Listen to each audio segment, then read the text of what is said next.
Hi, everyone. I'm Samira Daswani, the host of the podcast, The Patient from Hell. We have an incredibly special episode today. I have with me two guests, dialing in from the same place, Esther and Will, and they'll talk to you about what brought them here and how they're related to each other. So maybe let's start there. Esther and Will, how do you guys know each other? Will's is my son. And she's my mom. Okay. You guys want to talk a bit about what brought y'all here today? Sure. I'll go first. Okay, so back in 2015, my third child, Andrew, was 1 year old, and he was diagnosed with acute megakaryoblast leukemia, AMKL, also known as AML7.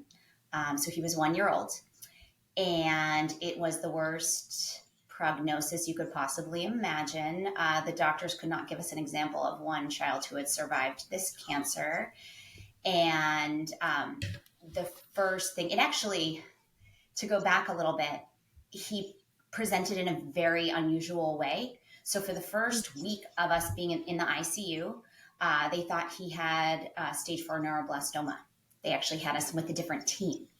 And then they had to do a bunch of different blood tests because he had masses surrounding his spinal cord. So after a whole bunch of tests, 7 days in the ICU, they're like, actually, it's this other form of cancer. It's leukemia. It turned out that his, he was flooded with leukemia, and that's what swelled up his lymph nodes around his spine. So that's why it presented the way it did. So everything about Andrew's cancer was unusual. From the first meeting we had with the doctors where they actually had accurately diagnosed the cancer, they said, the only option is a bone marrow transplant. That's it, which is normally a last resort procedure.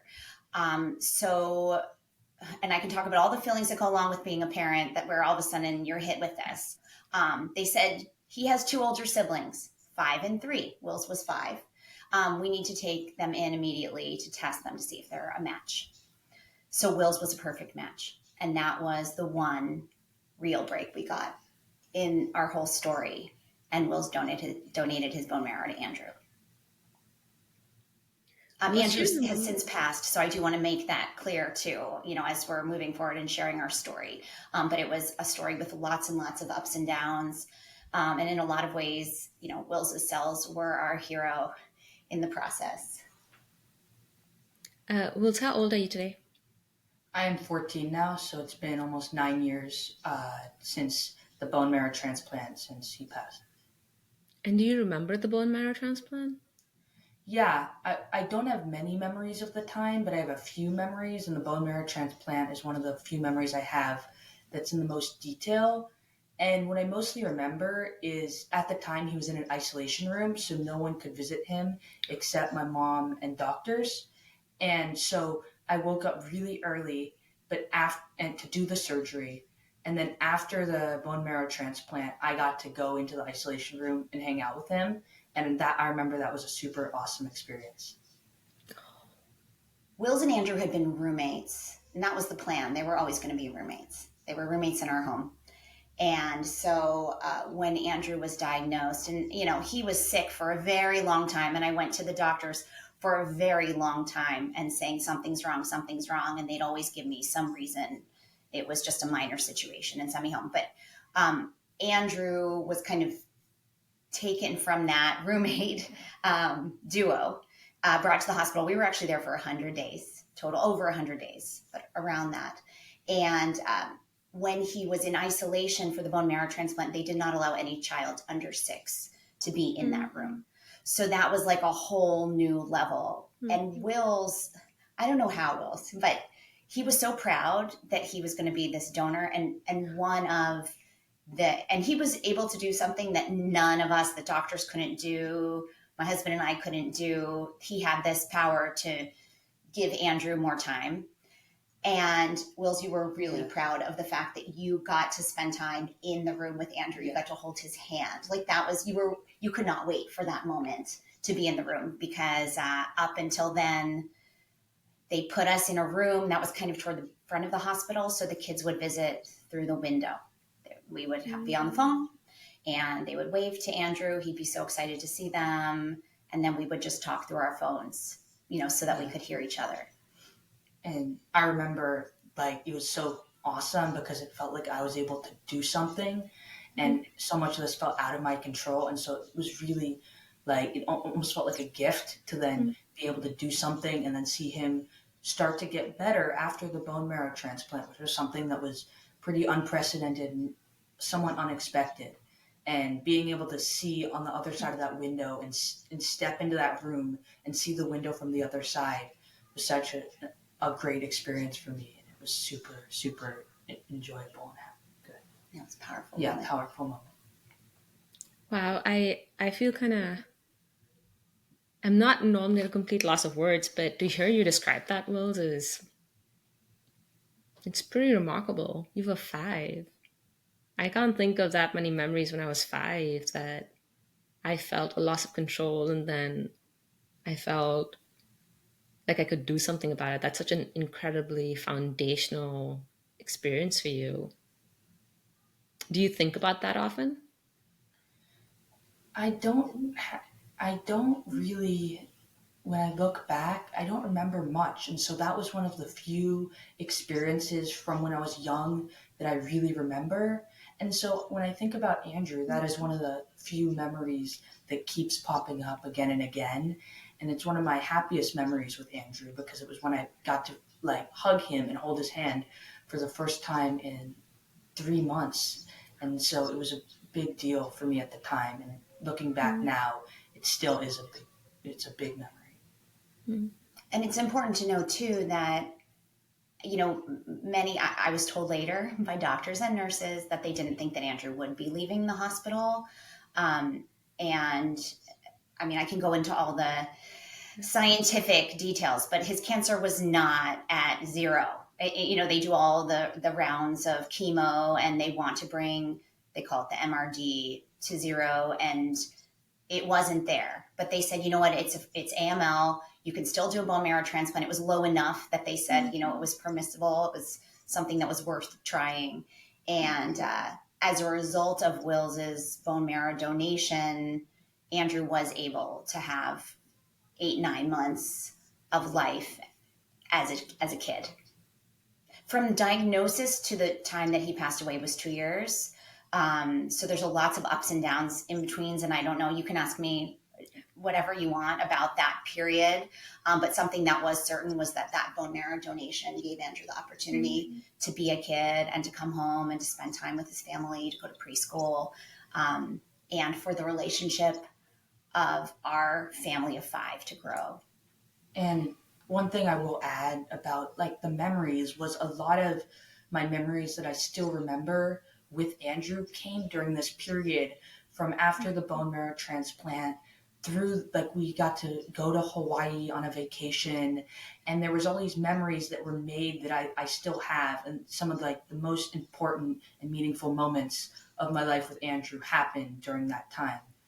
So it felt very good to do the bone marrow transplant and start that period of time. If you guys are okay, can we go back before Andrew was diagnosed? I heard you say, Esther, a couple of times that you knew something was wrong. You kept going to the hospital or the doctors, and they would send you home with something minor. How did you know something was wrong? Okay, so this was now my 3rd child. So I had seen a lot at that point, right? And my older 2 had not been getting sick. But basically, so Andrew was born completely healthy. He was on time. There were no issues. We actually have no history of cancer in our family at all. So and I know that's unusual. I look back and I'm like, wow, that is actually really unusual on either side, that, that wasn't part of our family story. There might be a few cases here and there, but it just was not part of our more recent family story. And so this was cancer was not a place that my brain would even go, especially with a 1-year-old. But basically at about 11 months old, he started getting sick a lot, but we were on vacation. I think he had some GI issues. Then he had, stomach issues. And then he just wasn't right. He was grumpy a lot. And then he'd have fevers on and off. So that was starting at about 11 months. And then I just kept bringing him into urgent care because I'm a mom that does not mess around with this. And every time it was like, oh, it's a virus. It's a virus. It's just this little thing. It's that little thing. Then there was a point at which it was around Thanksgiving 2015. So at this point, he was born in September. So he was 14 months old. Yeah. His belly started just getting bigger and harder and harder. And he was still extremely uncomfortable.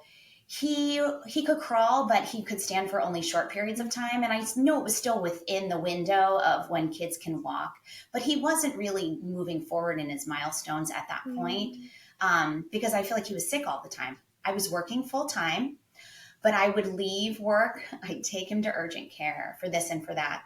By the time his stomach was so distended, I got all kinds of answers. He's constipated. We did x-rays. We did multiple x-rays. They even did an ultrasound. And my doctor got back to me and said, the good news is there's no scary stuff over there. But they did note a few swollen lymph nodes. Now we know they were flooded with leukemia. It reached a point where it got really frustrating. I brought him to urgent care 6 times in 1 week, one time twice in a day. This was the week leading up to his diagnosis. And what I realized was I've learned a lot about the medical profession. And, medicine is about patterns. Well, I was going to urgent care. I was seeing a different doctor every time I went. And, they see a lot of, it's unfortunate that doctors tend to think that mothers overreact.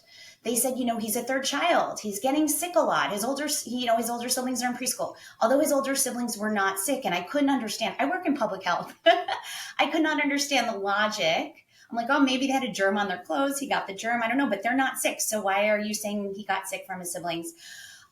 Ultimately, on like the 7th day of that week, they wanted me to give him an enema. I was like, I don't think he needs one, but okay. Ultimately, I had to wake him up one morning and his body was he would wake up crying. I was like, oh, he just needs to be sleep trained again. He just had no muscle tone in his body this morning. I got really freaked out. I went right back to urgent care. And I said to the doctor, look, I'm not leaving. I'm not leaving. You need to figure out what's wrong with my son. It's not what you've been telling me. I am not leaving this place until you figure it out. And so this urgent care doctor was a new one from the ones I had seen before. She was like, okay, tell me the story of the last few months. And by the end of the time I told her the story, and I remember she wrote it down on like that white paper on those little beds. And she was like, okay, I think you need to get some blood tests. I think you need to get blood tests that we can't provide. So go to the ER with him. And I'm very thankful for that doctor because I am convinced had we gone home, he would have died that night, because that night when we got to the ER, they sent him to the ICU. He was having a lot of trouble breathing because his belly was so distended and putting so much pressure on his lungs. And then we were straight to the ICU, and we were there for at least a week until they figured out what was wrong. He needed nasal cannulas to help him breathe, and he was suffering tremendously. And I think that's something that doctors can't, they're looking at you as a picture right there and then. When you're a parent and your child is suffering so horribly, and he was one, and there's absolutely nothing you can do about it. And the helpless feeling that you have, that was why I was like, there's something wrong. I know something's wrong. Of course, I did not think it was cancer. Why would I think it was cancer? That's like the worst thing that can possibly happen to a child. And no one thinks it's possible. Can you talk a little bit more about intuition? And the reason I say that word, I say it very deliberately, actually, because there is pattern recognition that you're doing. There's pattern recognition happening, or rather not happening from the healthcare system in this case. But there was intuition, right? There was intuition. You've gone through. This is your 3rd child. You've seen your other 2 kids grow up.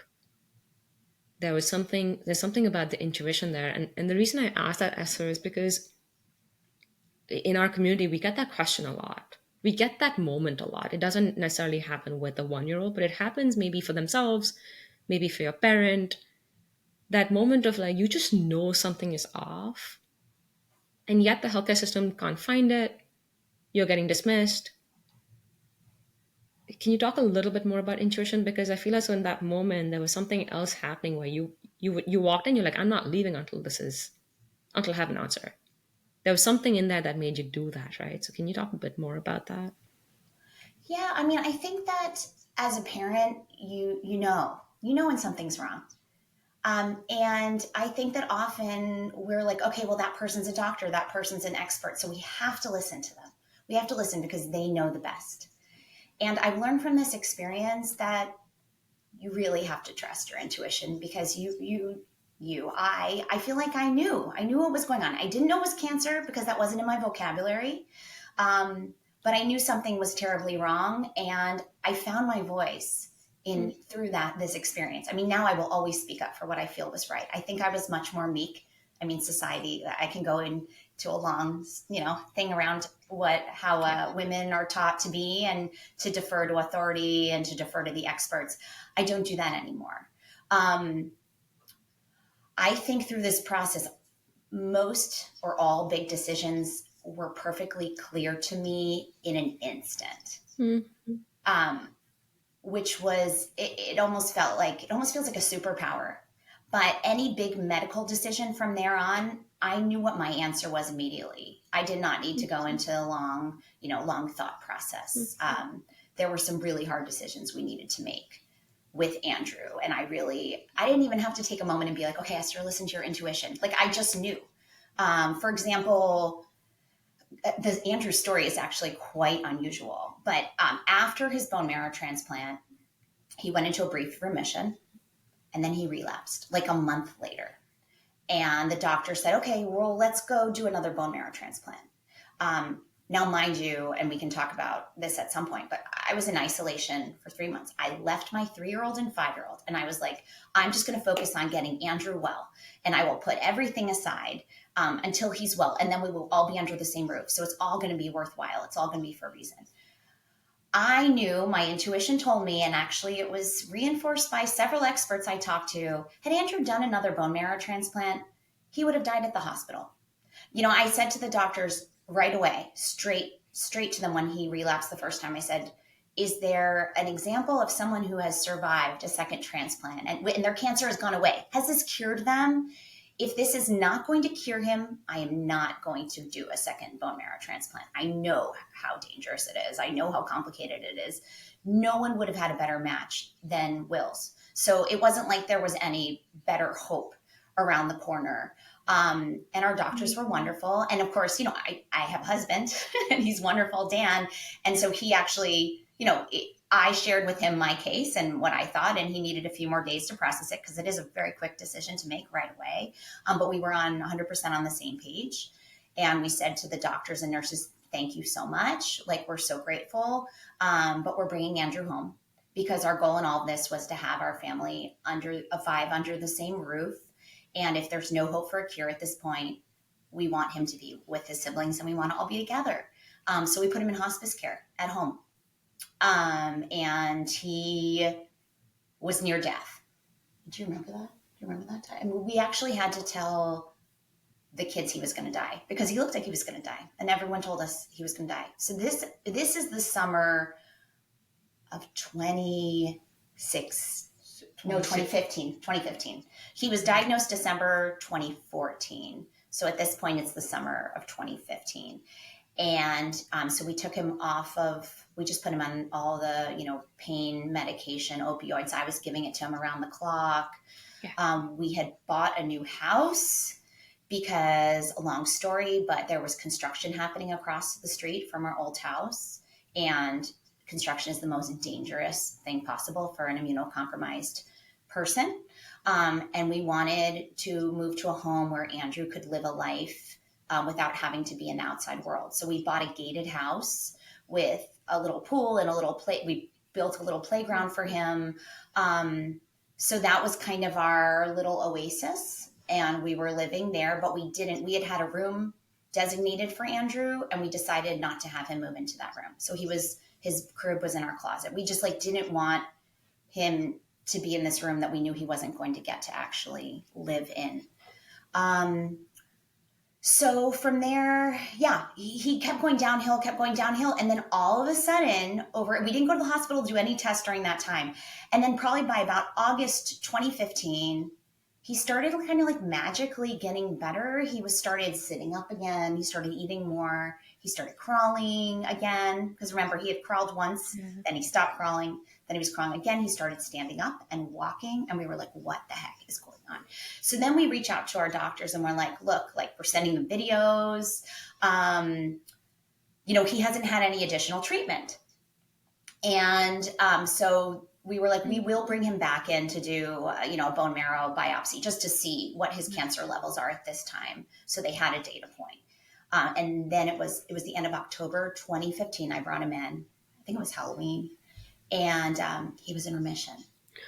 So somehow the belief is that Will's cells in Andrew's body would not let the cancer win. I hate that losing analogy, but basically, Will's cells were fighting Andrew's residual cancer cells in his body and put him back into remission. So I guess the story is here. Had I not listened to my intuition and had let the doctors continue to treat Andrew and done more chemo and done another bone marrow transplant, Will's cells would not have given Andrew that bonus time. Now, I knew that wasn't going to be forever, even though everyone thought it was. They were all celebrating. I was as anxious as you possibly can be for that whole time he was in remission. And then he did relapse ultimately in August 2016. And then he passed in November 2016. And there was no treatment between summer of 2015 and 2016. So in remission, no treatment.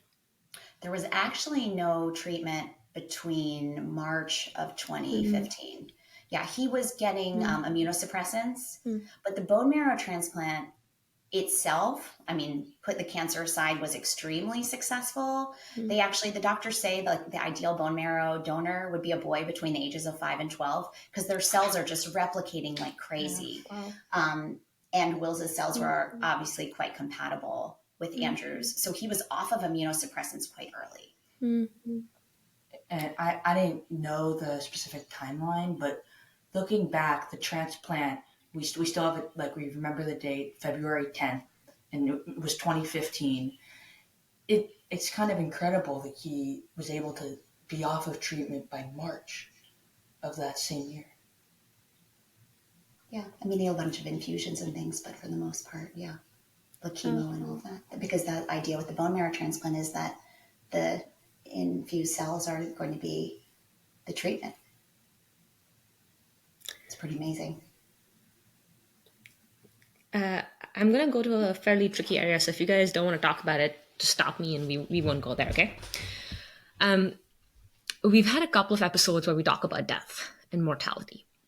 And I think it's just a hard thing in general, and in the cancer community, it is, for me, very surprisingly polarizing. There are people who are willing to talk about it and acknowledge it and share their belief structures, faith structures, how they navigate. And then there are people who it just doesn't work for them. But I heard you mention that you bring Andrew home and you had to tell your 3-year-old and your 5-year-old that he was going to die. I think death is hard for anyone, but that conversation, I don't even know how you approach that. If you're willing to talk about it in terms of how you did it, Esther, and then Will's, what you recall of it, if anything. I'm sure there are lots of people who would appreciate that.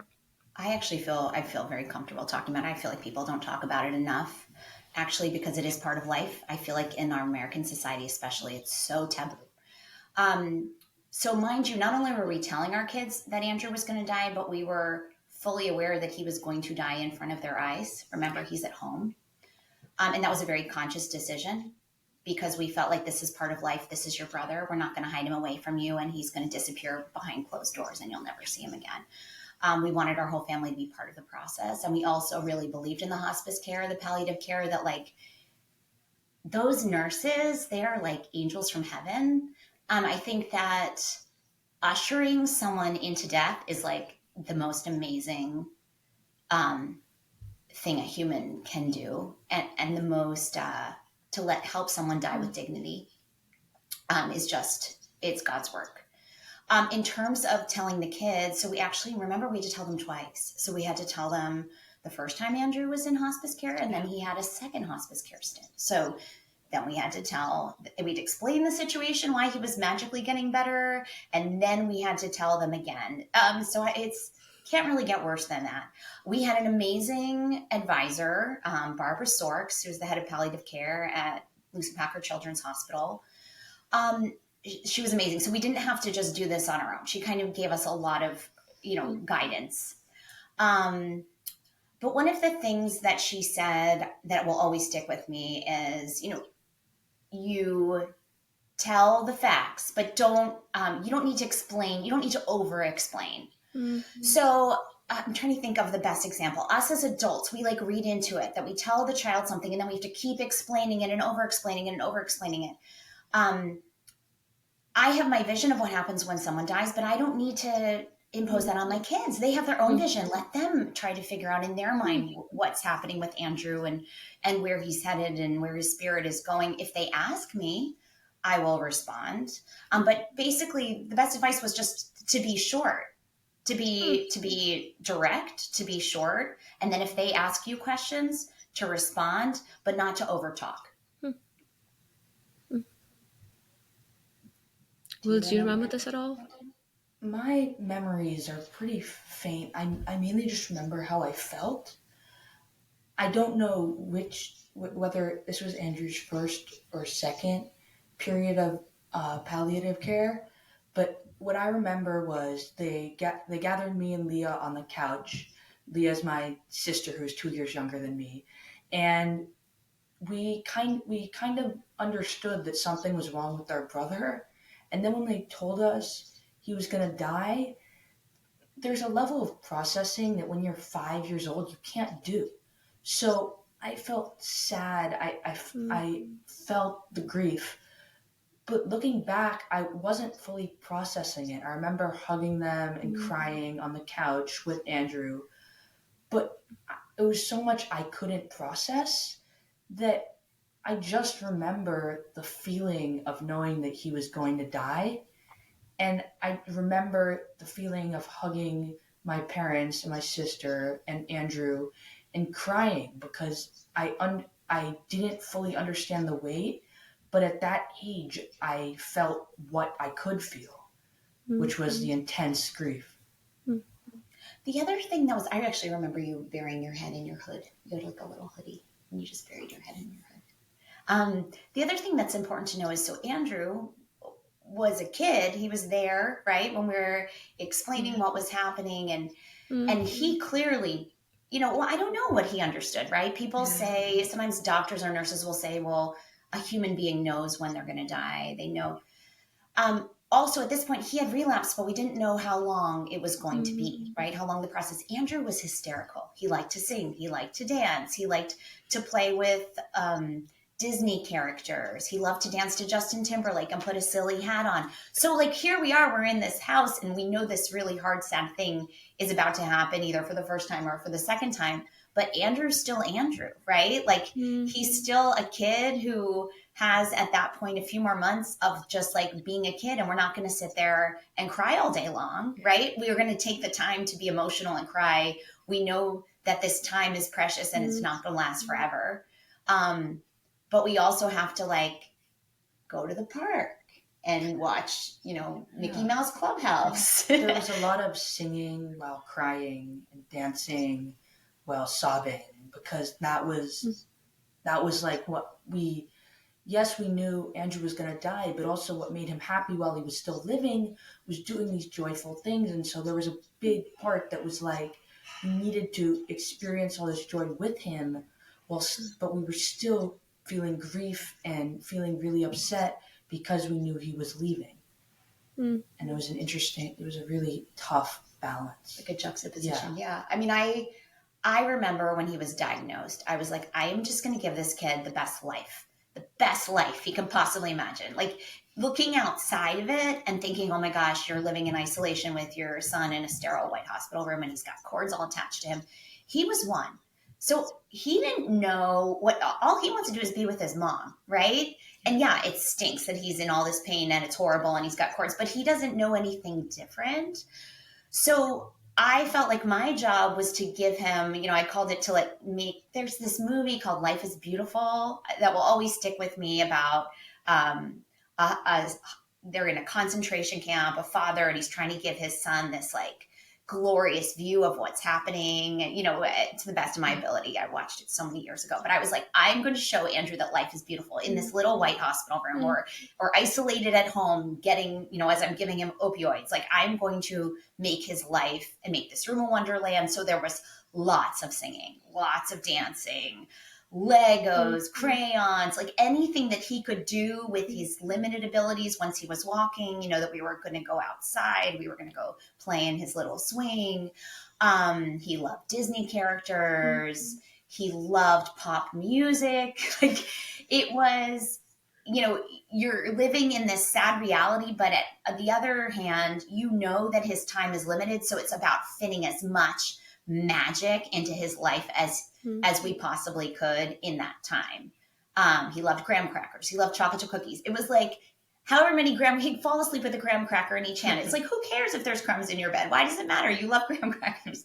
It's a very different view on raising a kid when you know that you're not raising them to, go to their wedding, but you're raising them so that you can look back and say you gave them the best life possible and that that they were happy when they were there,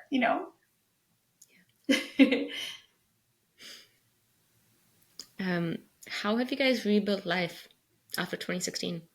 Because here you are, many, many years later, being incredibly courageous, talking about it and sharing your story. What is life like today? Do you want to go first or do I? I can speak a little from my perspective. There was no rebuilding. There was no moving forward in the sense that something happens and then you have to fix something. For me, it was a tough time, but I was in kindergarten. I was in first grade. And so I was moving through life. I was doing the activities I was doing with all of this happening at home. And so really it was tough because I lost my brother. And so I had to I had to change my mind, and I thought differently, and I needed to think differently, but there was no sense of moving forward as if I needed to rebuild something. And so I started living afterwards with this understanding of how life is once you die. And I started living with the idea that I can't waste a second and I can't not live to the max because I understand how short life can be. And so the big takeaway I had was I needed to live life to the fullest. And so at a 7-year-old soccer game, I was yelling at my teammates if they weren't running, because to me it was, why would you not run as hard as you can? Because you might not get to play again.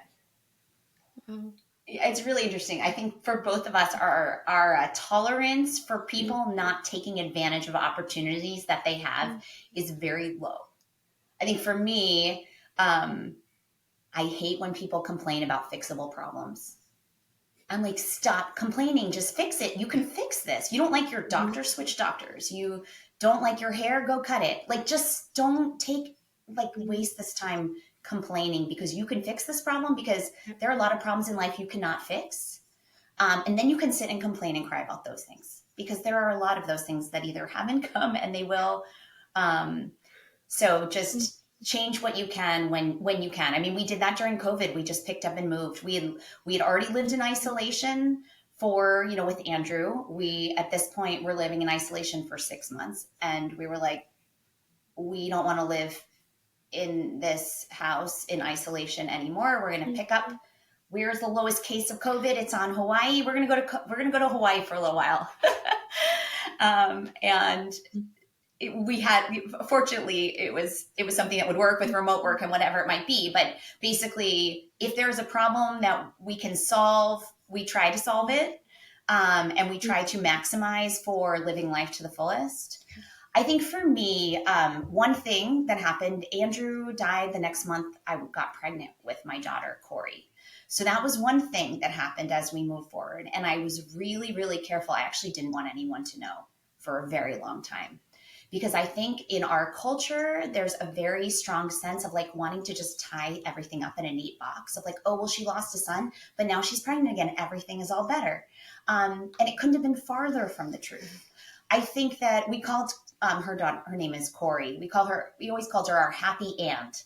That like it was so happy that she came into the world and our life sucked. You know, it was, and I have a gaping hole that I will never fill in my life of this child who was so much a part of me, who is no longer with us. So that's one piece. We became parents of our fourth child, and we often do have to correct people. She's not our third child.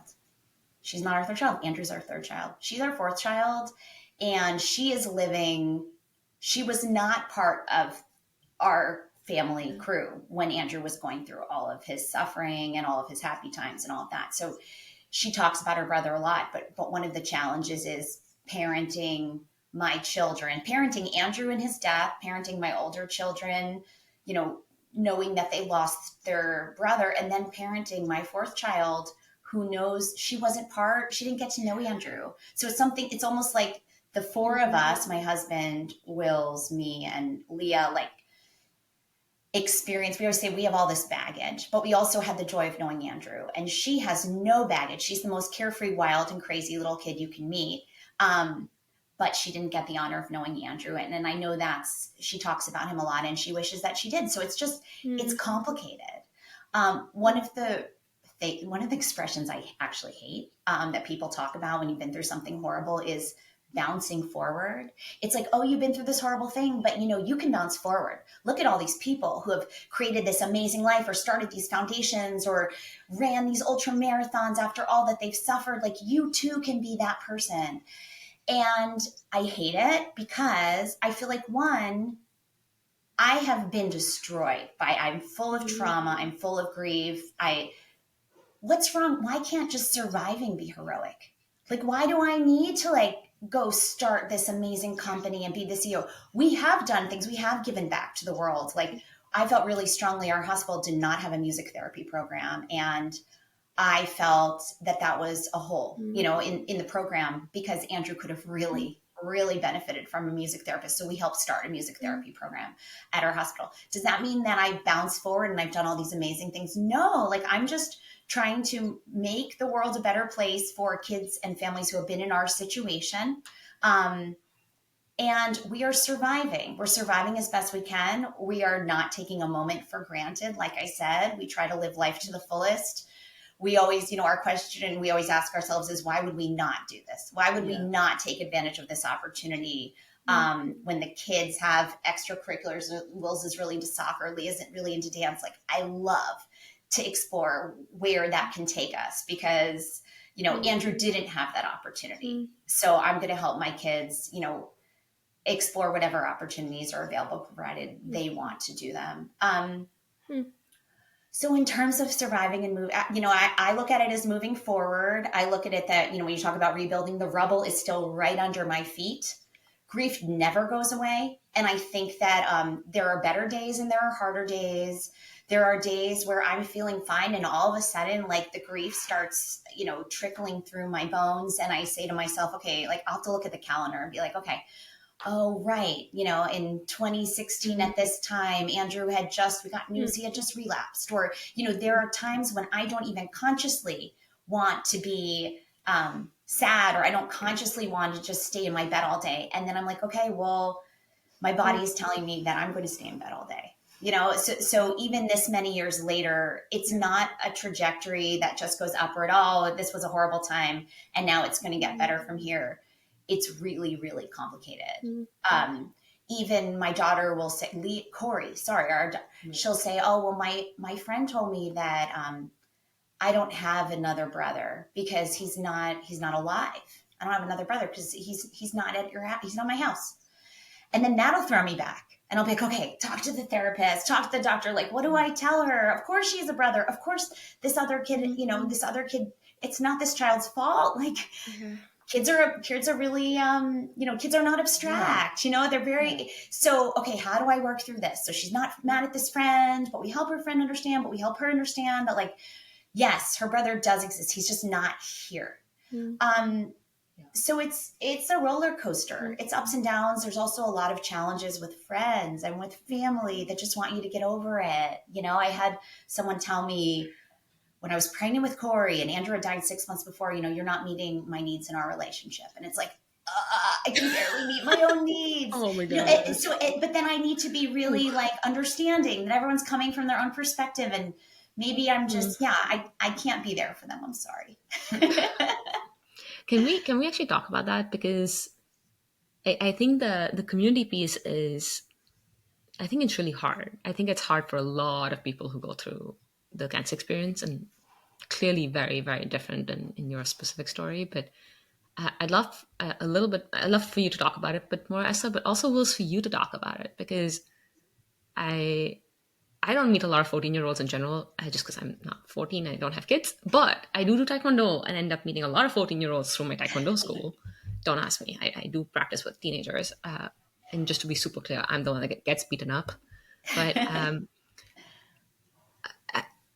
you are incredibly, incredibly ahead of, I'm imagining, most 14-year-olds. In your life perspective, in the way you make decisions, in the way you choose your moments. How do you navigate that? Does that ever come up for you? Yeah, definitely. That touches on something that I experienced a lot, where I had to grow up really quickly when I was 5. And so now when I'm 14, there's so many kids who are making irresponsible decisions or being so worried about this homework assignment or fitting in with this friend group. And a lot of this stuff seems pretty irrational to me. And in some ways, I wish I didn't learn half of this stuff. And I was learning how to deal with some of this hard stuff now, because no 5-year-old should have to mature at the rate I matured at. I look at my 5-year-old sister now, and it's unthinkable, the difference between her when she was 5 and me when I was 5 and what we were going through. And the biggest thing I notice when I'm around other 14-year-olds is there's not sometimes an understanding of what's important, and there's not a level of maturity and, like I said, taking every opportunity, because you might not get another opportunity. When you're 14, it seems like you're young and you have 100 years to go do whatever you want to do. And a lot of them then think, okay, then that means for the next year, I don't really need to care about school. I don't need to work on anything. And so it's frustrating when I'm with kids on my soccer team, at school, in a group project, and I'm trying to convey the message to them that you should take this opportunity because you might not get another opportunity. Do you feel lonely? Right? For a middle schooler, it's not easy to tell a middle schooler that.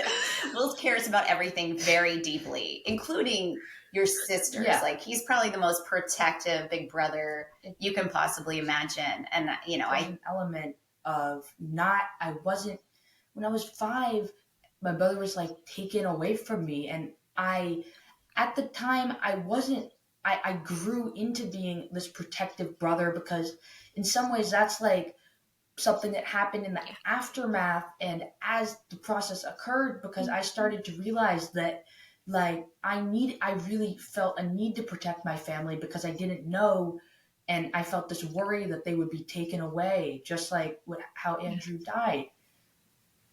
Yeah, I think that that's Wills loves so much. Like, he's always hugging and squeezing. They're like, leave me alone. But you're very, very protective over your family too. It is. There was, when Will started 6th grade, we talked to Wills and his teachers, and we're like, we actually think you should tell your classmates about what happened to your brother, because he was in a new school. And I was like, I think that would help them understand you more. because Andrew's life and his death is such a part of who we all are and our personalities and our, our behavior and all of that. And I know it was hard for you, but you did it. And that was really amazing. And I think it really did help kids understand where you were coming from a little bit more. Yeah, certainly.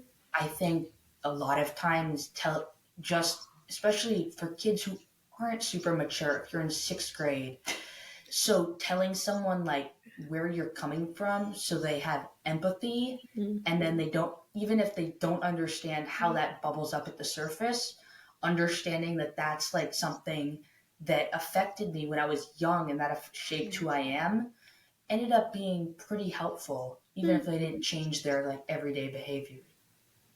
Yeah, I think the community piece is really hard because I think that, up until the time that Andrew was diagnosed, I was young. I was 34 when Andrew was diagnosed. I think nowadays, I'm in my 40s now, people have dealt with a lot of hard things. A lot of people have dealt with hard things, right? But 9 years ago, they actually hadn't. And most people hadn't. I mean, maybe some, or if they had, they didn't want to talk about it, but it wasn't something that the whole community knew about. Our entire community knew about what was happening with Andrew. They were horrified by it.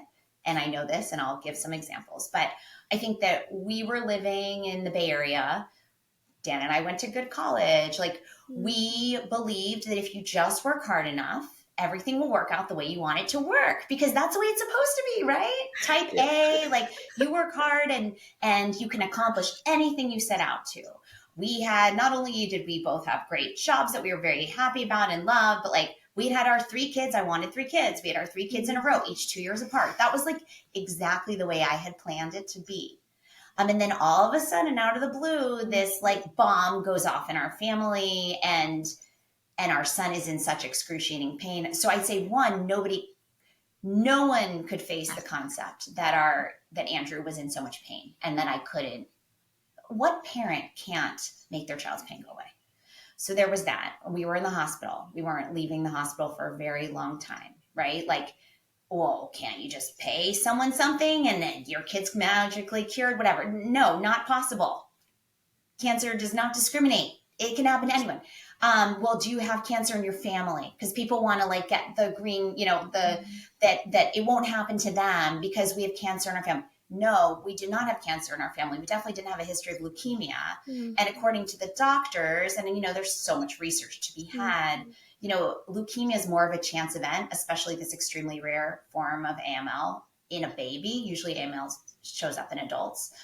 I worked in pediatric nutrition. No, I did not give my kid chemicals all day long, but people wanted answers as to why. And the truth of the matter was, there was no reason why. It just sucked. Yeah.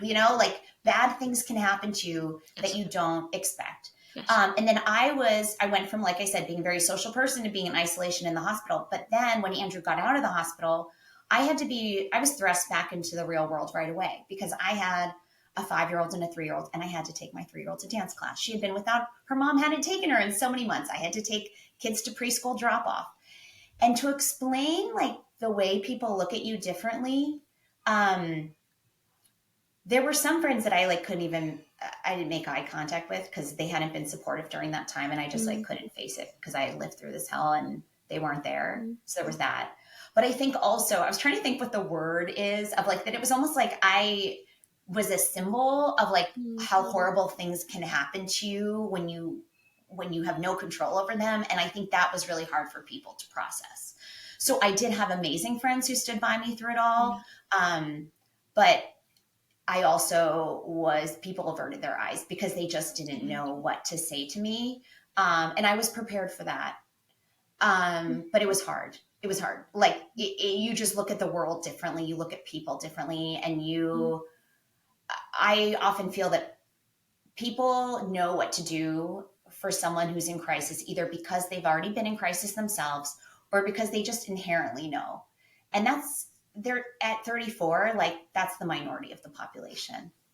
And I'm not bitter about it because I understand. I think when I had friends that were in crisis before any of this happened, I didn't know the best way to help them. I was really quick to say, let me know if you need anything. Well, that's like the absolute worst thing to say to somebody who is completely out of control. Their life is, falling apart.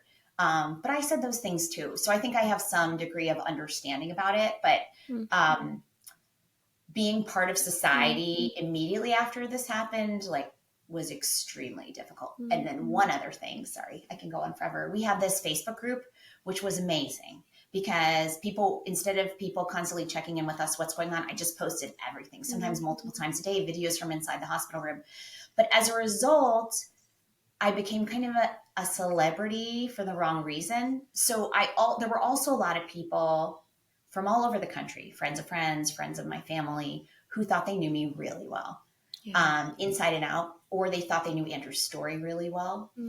And the part that was hard was like, no, you actually don't know me at all. Like, I am choosing and curating what I'm posting. It actually was way worse than what I posted. So if you think our Facebook page is hard to stomach, like, you should only know what was going on in my life, but you really don't know me that well. And it was really bad. What about now, Esther?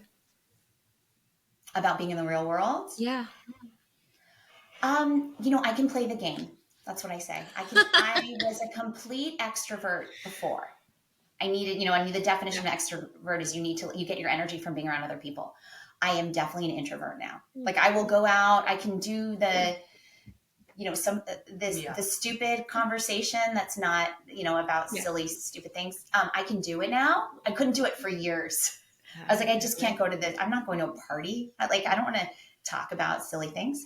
Now I can do it, but I definitely need to come back and have my time to, like, gain energy on my own. And then I do have the moments where I'm like, oh my gosh, I've been through all of this. It's like I've been through a war and I'm still standing. Wow. How did that happen? And wow, my life is really different from all these people. But at the same time, the older I get, the more people who have dealt with hard things, or who have dealt with a cancer diagnosis, or have dealt with death of family members, or sudden things happening. So I tend to gravitate towards those people, because I will only have relationships with people if they're in a deep, authentic way. Yeah, I supremely relate to that. I think your summary of "you've learned how to play the game again" is so apt.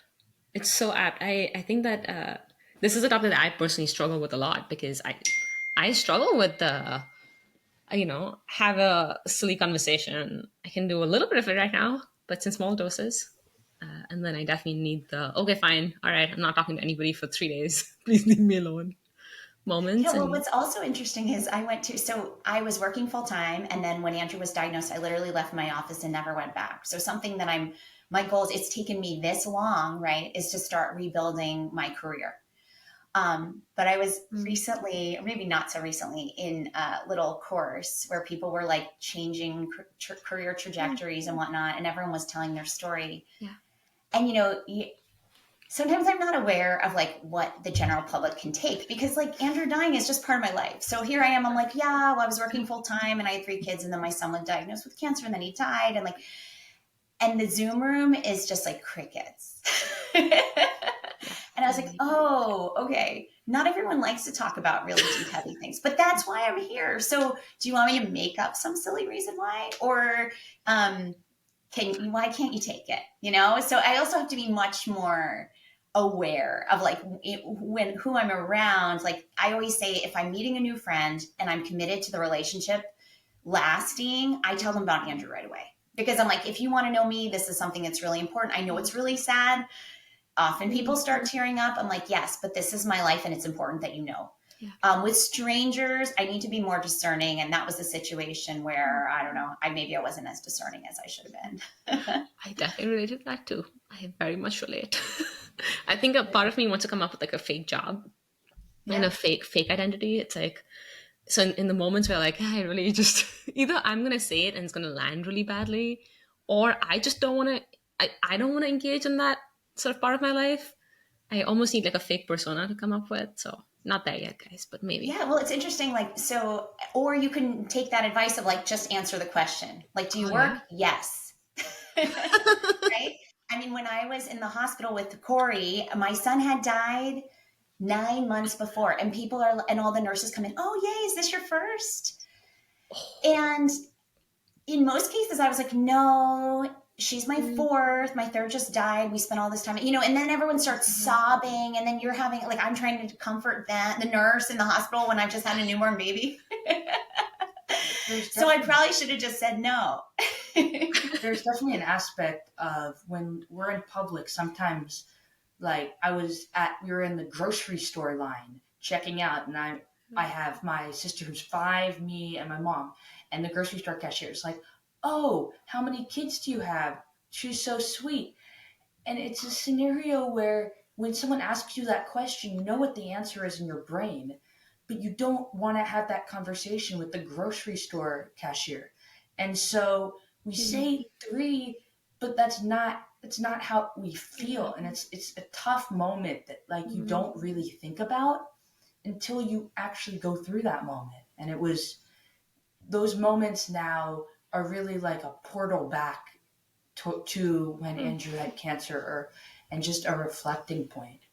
We've actually, as a family, had some of those discussions of, like, if someone asks you how many siblings you have and you have 2, you're not discounting Andrew. Don't worry. Like, we know that Andrew existed and that he exists as part of our family. So so you know that, we know that, but we don't want to make the cashier cry today. So it's okay to say you have 2 siblings, or, as a parent, that's a question people ask all the time. And I had said to my husband, Dan, for a while after Andrew died, I was like, you don't understand how much work it is, because he got to go to his office, right? And I had to be out in the big bad world. I was like, every time someone asks me that question, and when you're pregnant and when you have a baby, because that was happening after Andrew died, it's like, it's so challenging. It's just, it makes being out in the world so painful, because every single time you have to assess the relationship and decide how much you want to tell them at that given moment. But I have kind of resolved myself to say, I'll tell people I have 3 kids at home, because I have 3 kids at home, and then that's like a nice way to kind of, I don't know, answer the question, be true to Andrew, be true to myself. Usually at the end of these podcasts, I summarize things. I'll ask like a closing question. And I was going back and forth on what a closing question feels like and what it feels right. And I'm going to try it here. If it doesn't feel right, guys, come up with a different closing question, okay? So just change the question. So one of the questions I resort to a lot is magic wand, but I won't do that one. I'm going to tweak it for you. I'll tell you one of the exercises I did for myself. And this was probably, I was still in treatment. I had infusions for about 18 months. I did not have I had a, for lack of a better word, and it's a horrible thing to say, but a good cancer, which a lot of people do not relate to.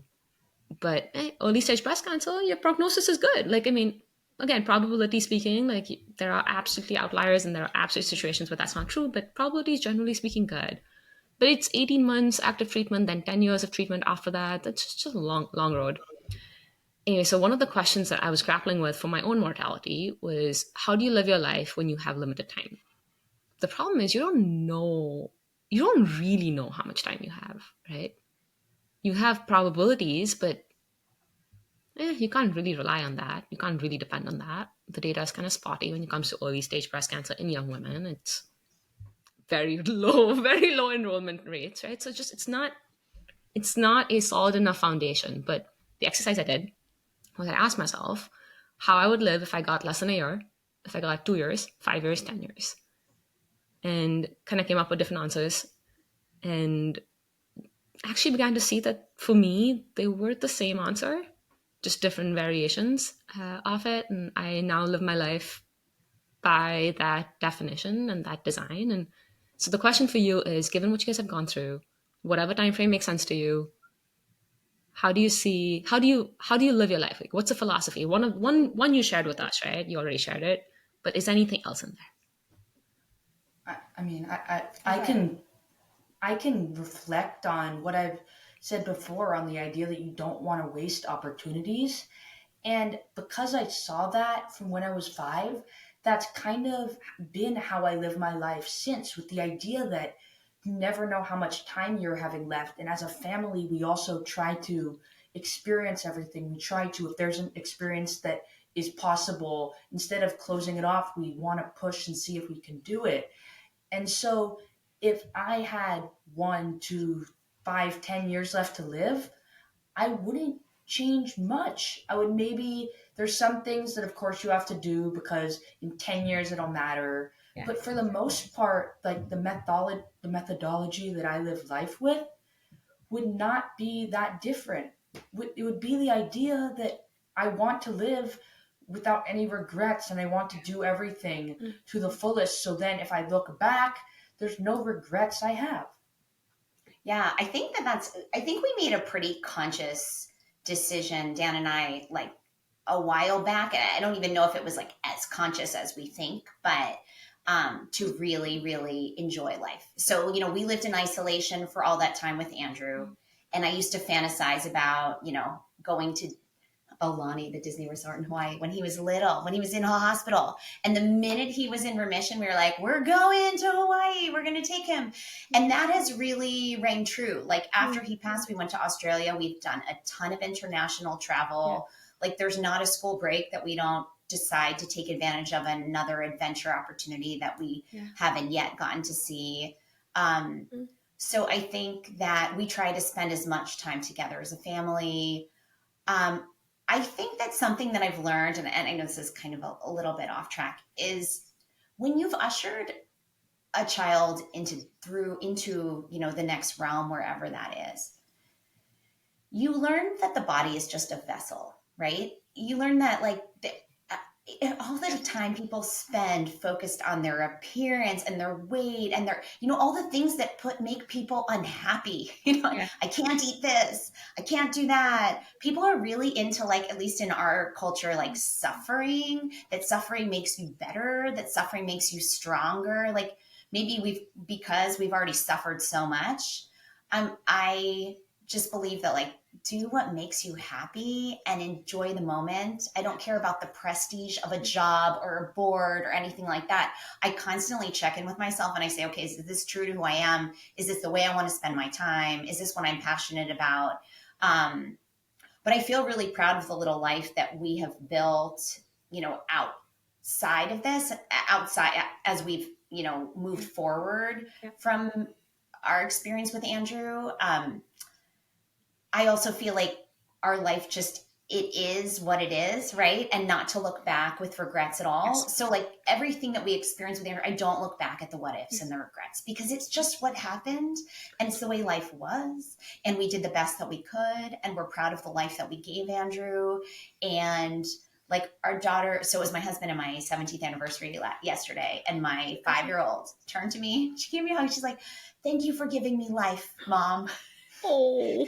And I had this reflective moment of oh my gosh, I don't know if and she'll listen to this one day, but if Andrew had not died, I don't know if she would be her. We might have another child, but I don't know if she would be her. But I don't look back and say, oh, well, because Andrew died, Corey came into life. So everything's great. I just look at it that it is what it is. And I'm grateful for what we have. And I'm grateful for what we had with Andrew. And life is hard and it's complicated. But I'm proud of where we are right now. I don't know if that answers your question. That's a beautiful answer. I love it. Guys, thank you for joining us today. I am walking away with a very, very full heart. So I really appreciate you guys sharing your story. Yeah, thank you. And Wills, you are a remarkable 14-year-old. And I cannot wait to see what you do with your time. So definitely keep us posted, even if that's soccer, whatever it is, you tell me, because I have a feeling that you're going to live life and really squeeze out the juices over there. So definitely let us know what you do. Awesome. Thank you so much. Thank you guys. This podcast, show notes, and newsletter is for general informational purposes only and does not constitute the practice of medicine, nursing, or other professional healthcare services, including the giving of medical advice, and no doctor-patient relationship is formed. The use of information on this podcast or any materials linked from this blog is at the user's own risk. The content here is not intended to be a substitute for professional medical advice, diagnosis, or treatment. Users should not disregard or delay in obtaining medical advice for any medical condition they may have and should seek the assistance of their healthcare professionals for any such conditions.